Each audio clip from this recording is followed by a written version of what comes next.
Le nouveau mois de Marie. 15e jour. Visitation de la Très Sainte Vierge. À quoi s'occupait la Très Sainte Vierge durant les 3 mois qu'elle passa auprès de sa pieuse parente?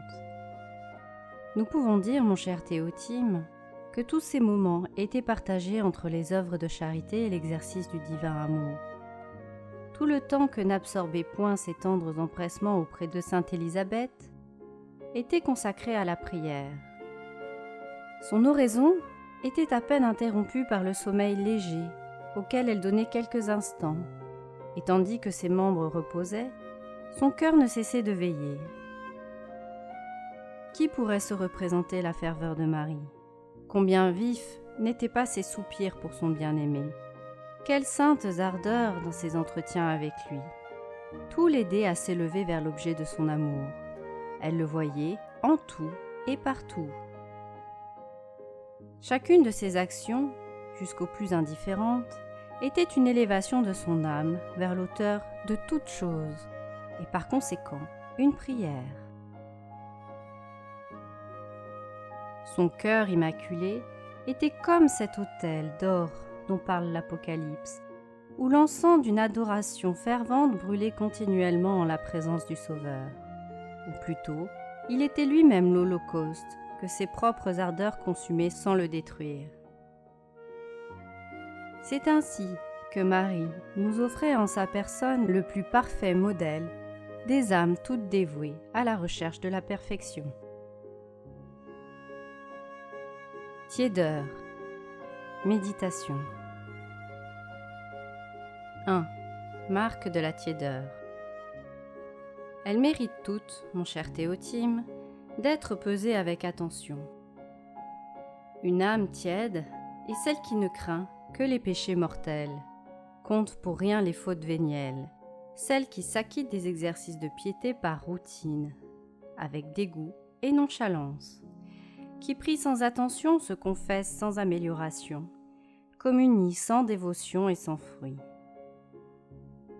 Celles dont les actions particulières se font sans ordre, sans être rapportées à Dieu, et nous la montre toute répandue en dehors, toujours loin d'elle-même, fuyant la présence de son Créateur et importunée de sa seule pensée. Celle d'une dévotion médiocre, qui laisse aux autres la gloire de monter plus haut, évite la compagnie des personnes ferventes, et se plaît parmi les âmes lâches, ennemies de toute contrainte, celles dont les efforts tendent à s'étourdir, à calmer les ferveurs d'une conscience justement agitée. Celles qui, tout en fréquentant la sainte table, conservent et nourrissent intérieurement des aversions, des antipathies, des jalousies, de secrets désirs de vengeance, des attachements trop vifs et trop naturels, un esprit de critique et de raillerie. Celle que possède un amour-propre secret, lequel se glisse imperceptiblement dans toutes ses actions, est semblable à un ver rongeur, les pique dans leurs racines et leur ôte la vie. Celle, enfin, qui a en horreur le travail et la peine, et cherche en tout ses petites consolations, son repos, ses aises. À une seule de ces marques, nous pourrions connaître si nous sommes atteints de ce mal funeste.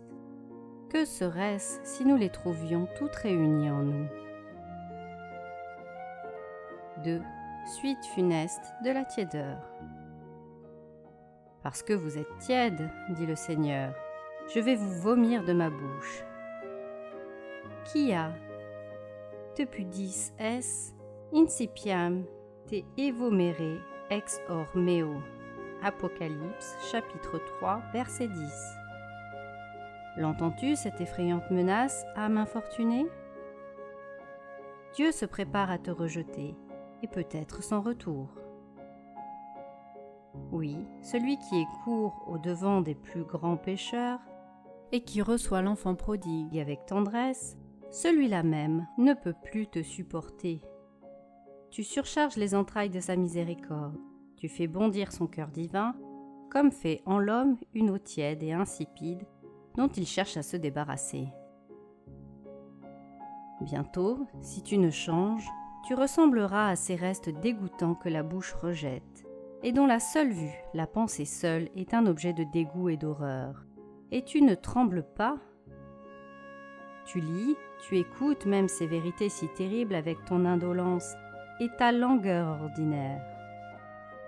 J'aimerais mieux, mon cher Théotime, un grand pécheur susceptible d'une forte impression, capable d'une résolution généreuse, que ces âmes plongées dans la léthargie de la tiédeur. Et c'est le vœu de l'Esprit Saint lui-même. Utinam frigidus esses. Apocalypse, chapitre 3, verset 15. Plût à Dieu que tu fusses froid. Rien de plus difficile à guérir qu'une âme tiède. Pourquoi? Parce qu'elle ne se croit pas malade, l'aveuglement étant une suite de la tiédeur, et cette âme se rassurant sur ce qu'elle s'acquitte toujours des mêmes exercices de piété. Pourquoi encore? Parce que les remèdes se changent pour elle en poison, ou au moins ne lui sont plus d'aucune utilité. Méditation, prière, confession, messe, communion, voilà ce qui guérit les autres, et c'est ce qui fait empirer son état. Pourquoi enfin?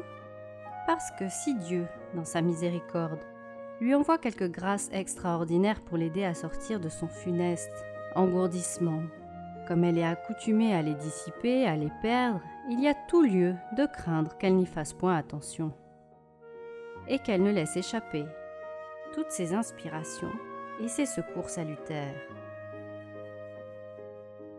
N'avez-vous pas vu, quelquefois, une personne attaquée d'un mal de poitrine, qui la mine sourdement et la conduit insensiblement au tombeau? Elle ne sent pas la maladie proprement dite, elle dépérit tous les jours et ne s'en aperçoit pas. Elle se lève comme les autres, s'assied à table comme les autres, tient sa place dans une compagnie, se montre encore dans les rues, dans les promenades, souvent, hélas, dans les parties de plaisir, dans les assemblées mondaines. Elle paraît être du nombre des vivants, et en effet, elle en est encore, mais ce ne sera point pour longtemps. Le tombeau se creuse peu à peu sous ses pas. Le jour même de sa mort, elle dort, boit, mange, parle à son ordinaire, et tout à coup, sans qu'elle s'y attende, la mort frappe. Telle est l'image du chrétien tiède. On fait encore des prières, on se confesse, on partage les pieux exercices des âmes vivantes, mais à force d'accumuler sans scrupule les infidélités volontaires, les péchés véniels réfléchis, on se familiarise, on s'apprivoise avec la tentation, avec l'offense de Dieu, on met le pied sur les limites du péché mortel, et une dernière secousse suffit pour faire tomber dans l'abîme, autour duquel on a marché si longtemps. Et ce péché qu'on vient de commettre, s'en est-on aperçu?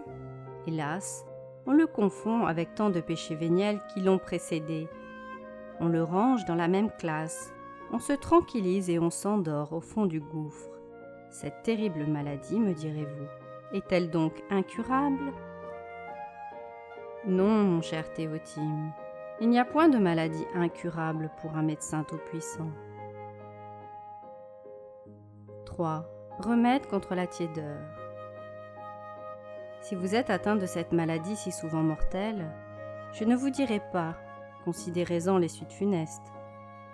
Quoique sainte Thérèse n'eût pas commis le péché mortel, Dieu lui montra, dans une vision, la place qu'elle aurait occupée en enfer, si elle eût continué sa vie tiède et lâche. Je ne vous dirai pas non plus, pensez au grand maître que nous servons. Spiritu ferventes, Domino servientes. Romains, chapitre 12, verset 13. Saint Ignace, voyant un frère travailler nonchalamment, lui demanda pour qui il travaillait. « Pour Dieu, répondit celui-ci. « Si vous m'eussiez répondu pour les hommes, reprit le saint, je vous excuserais, mais travailler pour Dieu avec tant de nonchalance, c'est se rendre inexcusable. Enfin, je ne vous dirai pas, pensez à la douce consolation qu'éprouve à la mort une âme qui a vécu dans la ferveur. On est bien payé alors de la violence que l'on s'est faite, et l'on s'écrie, avec un saint religieux. Je ne me serais pas douté qu'il y eût tant de douceur à mourir. Niesiebam, tan suave se mori. Que vous dirais-je donc, mon cher Théotime? 2 choses seulement. La première, de ne laisser passer aucun jour sans offrir à Dieu un petit sacrifice, un petit effort sur vous-même. La seconde, d'avoir recours à la prière, avec un soin nouveau, jusqu'à la fin de ce mois de bénédiction. Heureux celui qui ne se laissera pas s'écouler inutilement ces jours de salut et de grâce. Exemple. Le vénérable Thomas à Kempis, ce pieux auteur de l'imitation de Jésus-Christ, montra dès son enfance une dévotion toute particulière pour la Sainte Vierge. Il s'était imposé un tribut de prière qu'il lui payait exactement tous les jours.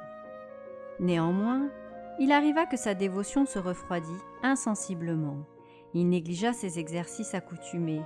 Il les omit 1 jour, 2 jours, 1 semaine entière, et bientôt il finit par les abandonner entièrement. Ce fut alors qu'un songe mystérieux lui fit sentir la grièveté de sa faute. Il lui semblait être dans la salle où l'on donnait les leçons, écoutant attentivement avec ses condisciples. Il crut alors voir la Reine des cieux descendre sur des nuages, avec un visage rayonnant et des habits d'une blancheur éblouissante.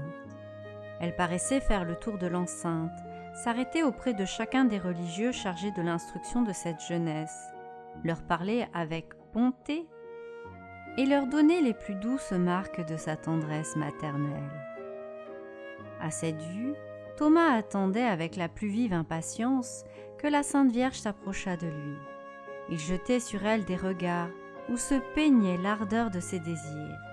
Il se disait à lui-même « Je l'avoue, je suis indigne de ces témoignages d'affection de la Mère de Dieu.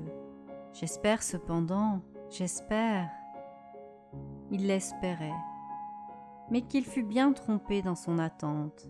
Marie se présenta à lui, elle sembla le fixer avec un œil sévère, et loin de lui donner des marques de tendresse, elle lui reprocha sa coupable négligence, sa sage docilité aux suggestions du démon.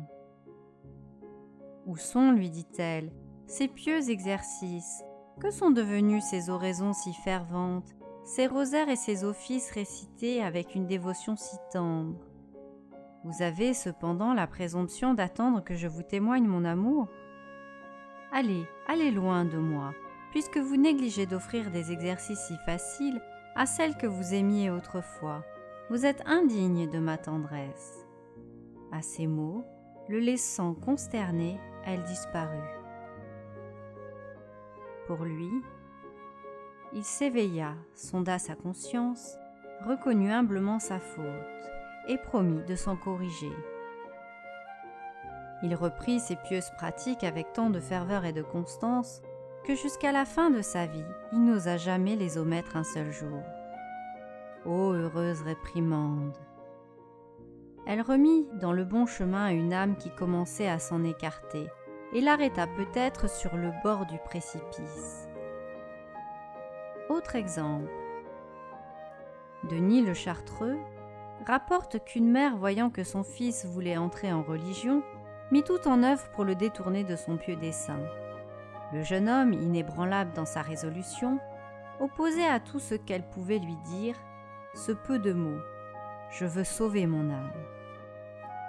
Sa mère, ne pouvant rien gagner sur lui, le laissa maître de faire ce qui lui plaisait, et il prit l'habit religieux. Mais bientôt, sa ferveur se ralentit, il commença à vivre avec une telle nonchalance qu'on ne voyait en lui nulle marque de ce zèle ardent dont il avait paru brûler pour les choses du ciel. Sa mère, cependant, vint à mourir, et lui-même tomba en même temps dans une dangereuse maladie. Ayant éprouvé un évanouissement, il fut transporté en esprit devant le tribunal de Dieu.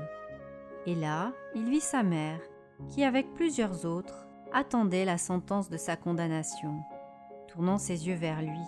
« Et quoi, mon fils, dit-elle, où sont ces paroles que vous me répétiez si souvent? Je veux sauver mon âme? N'est-ce donc que pour la perdre que vous êtes entré en religion ?» Le jeune homme, couvert de confusion, ne savait que répondre.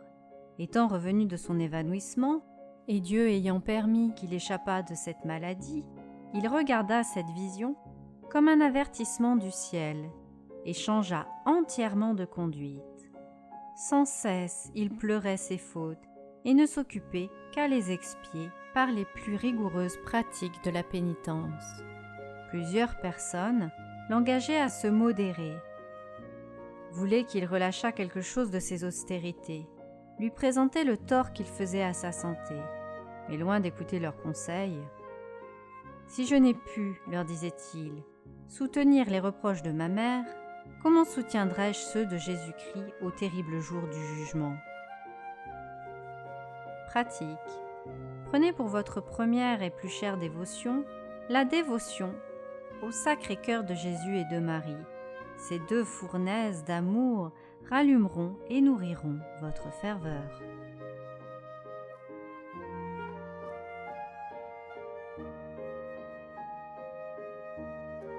Merci d'avoir écouté cette lecture. Elle vous est proposée en donation libre et consciente. Pour réaliser votre don, c'est très simple. Rendez-vous sur laetitia.pro/donation. Et si vous avez aimé cette lecture, soyez libre de vous abonner à la chaîne ou simplement de cliquer j'aime ou de la partager. Merci d'avance. Belle journée à vous. Et à bientôt.